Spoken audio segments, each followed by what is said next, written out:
എല്ലാവർക്കും ഡ്രാമ റിവ്യൂവിലെ പുതിയൊരു എപ്പിസോഡിലേക്ക് സ്വാഗതം. ഇന്നൊരു സീ ഡ്രാമയുടെ റിവ്യൂ ആണ് ഞാൻ ചെയ്യാൻ പോകുന്നത്. ഇവന് പെട്ടെന്നൊരു ദിവസം രാത്രിയായപ്പോൾ അവൻ്റെ ശരീരം മുഴുവനും വല്ലാത്ത രീതിയിൽ വെപ്രാളവും വേദനയും ഒക്കെ എടുക്കുന്നുണ്ട്.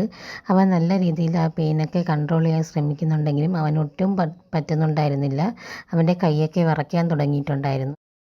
അതുകൊണ്ട് തന്നെ അവൻ ഇഞ്ചക്ഷൻ എടുക്കാൻ വേണ്ടി തീരുമാനിക്കുകയാണ്. പക്ഷേ അവൻ ഇഞ്ചക്ഷൻ എടുത്തതിന് ശേഷം അത് അവൻ്റെ ശരീരത്തിൽ കുത്തിവെക്കാൻ വേണ്ടിയിട്ട് അവനൊട്ടും തോന്നിയില്ല. ആ ഒരു മെഡിസിൻ്റെ സപ്പോർട്ട് ഇല്ലാതെ തന്നെ അവൻ്റെ പെയിന് കൺട്രോൾ ചെയ്യണം എന്ന് അവനുണ്ടായിരുന്നു. അതുകൊണ്ട് തന്നെ അവൻ നന്നായിട്ട് ഇഞ്ചക്ഷനോ ഒന്നും എടുക്കാതെ അവൻ ശ്രമിക്കുന്നുണ്ടായിരുന്നു. പക്ഷേ ഒരു ഘട്ടം എത്തിയപ്പോൾ അവനത് പറ്റാതെ വരികയും അവൻ തല ഇറങ്ങി വീഴുകയും ചെയ്യുന്നുണ്ട്.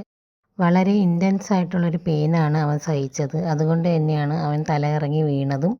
ഈ ഒരു ഇഞ്ചക്ഷൻ്റെ സഹായം കൂടാതെ തന്നെ അവൻ ഇതെല്ലാം ഓവർകം ചെയ്യണമെന്നുണ്ടായിരുന്നു. പക്ഷേ അതിനവൻ സാധിച്ചിട്ടുണ്ടായിരുന്നില്ല.